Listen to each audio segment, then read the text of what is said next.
दशामाता की कहानी। साहूकार की बेटी की कहानी। एक साहूकार का बड़ा परिवार था।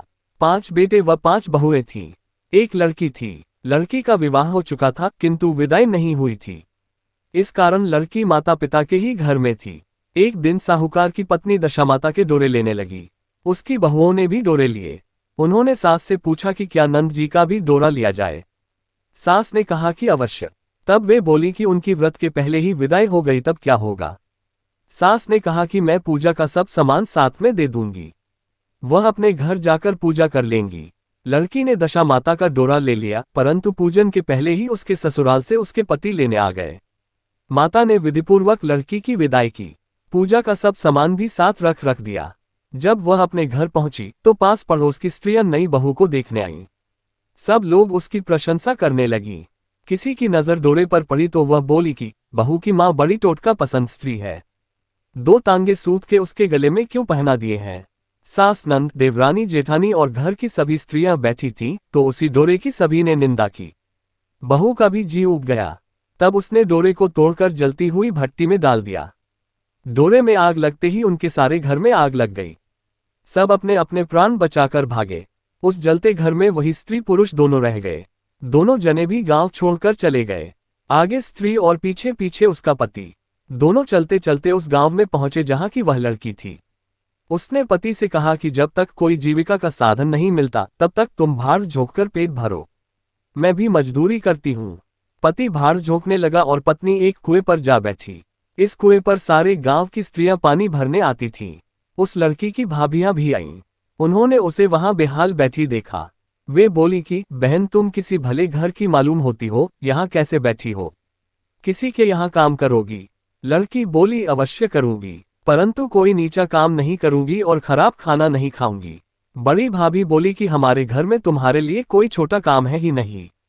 जब से हमारी नंद ससुराल चली गई है तब से हमारे बच्चे परेशान होते हैं, तुम उन्हीं को खिला लिया करो। इस काम के लिए वह राजी हो गई।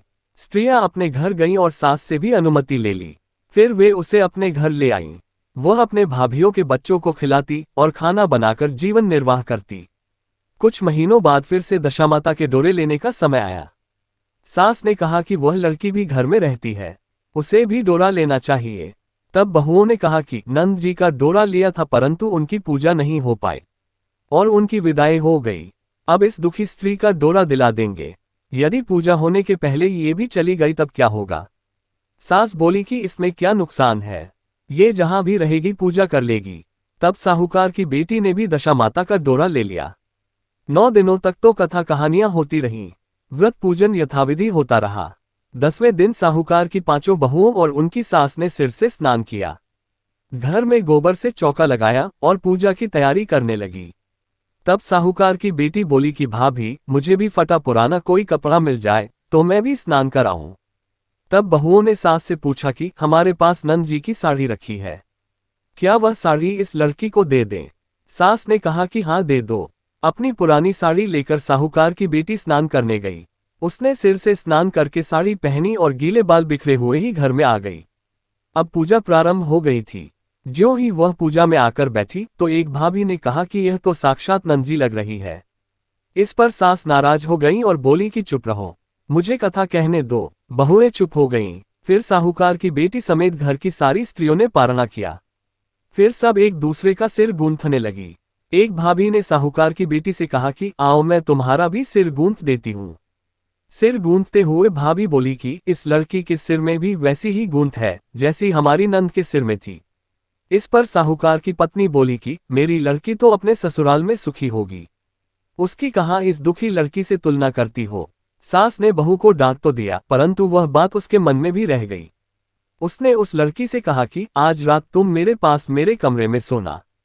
जब बाकी सारी बहुएं सो गईं, तब साहूकार की पत्नी ने साहूकार की बेटी से पूछा कि तुम्हारा पीहर कहाँ है और वहां पर कौन कौन है। उसने जवाब दिया कि उसके पीहर में भी 5 भाई, 5 भाभियां, माता और पिता थे। साहूकार की पत्नी ने पूछा फिर क्या हुआ। वह बोली कि मैंने अपने पीहर में दशामाता का डोरा लिया था, उसका पूजन नहीं हो पाया और मेरी विदाई हो गई। ससुराल की स्त्रियों ने मेरे गले में डोरा देखकर मेरी हंसी उड़ाई। तब मैंने भी उस डोरे को आग में डाल दिया। इसी डोरे के साथ साथ पूरा घर जलकर भस्म हो गया। सब लोग बिछड़ गए और मेरे पति और मैं भागकर वहां से यहाँ चले आए। सास ने पूछा कि तेरा पति कहाँ है? साहूकार की बेटी बोली कि वह तो भाड़ झोंकने का काम करते हैं। ये कहानी सुनकर साहूकार की पत्नी अपनी बेटी को पहचान गई। वह रोने लगी। उसकी आवाज सुनकर पांचों लड़के उसके पास आए। तब साहूकार की पत्नी ने कहा कि ये लड़की कोई और नहीं है, तुम्हारी सगी बहन है। दशा माता के कोप से इसकी ऐसी गति हुई है। सवेरा होते ही पांचों भाई दामाद को भी घर ले आए। उन्होंने दामाद को स्नान कराया और अच्छे वस्त्र पहनाए। कुछ दिनों बाद उन्होंने बहन को वापस विदा कर दिया। जब साहूकार की बेटी वापस ससुराल जा रही थी, तब रास्ते में एक नदी मिली। वहां पर कुछ अप्सराएं नहाकर दशामाता का डोरा ले रही थीं। उनके पास एक डोरा अधिक था। उनमें से एक ने साहूकार की बेटी की डोली के पास जाकर पूछा और साहूकार की बेटी को भी डोरा दे दिया। जब साहूकार की बेटी घर पहुंची तब उसकी सास, देवरानी, जेठानी सब उसका इंतजार कर रहे थे। साहूकार की बेटी ने कहा कि आप लोगों ने पहले दशामाता के डोरे की निंदा की थी, इसलिए हम सब बिछड़ गए और घर का सारा धन धान्य खत्म हो गया। अब की बार कोई डोरे की चर्चा न करना। सबने खुशी खुशी उसकी बात मान ली। 9 दिन कथा कहानियां हुई। 10वें दिन विधिपूर्वक डोरे की पूजा हुई। 7 सुहागिन स्त्रियों को न्योता दिया गया। मेहंदी आदि से उनका श्रृंगार किया गया। उनके आंचल भरे गए। इस प्रकार खुशी खुशी दशामाता का पूजन संपन्न हुआ। हे दशामाता, जैसे आपने साहूकार की बेटी के अच्छे दिन वापस ला दिए, वैसे ही सभी पर कृपा करना। इसे लाइक, कमेंट, शेयर करें। कहानी अच्छी लगी हो तो सब्सक्राइब करना ना भूले। जय माता दी।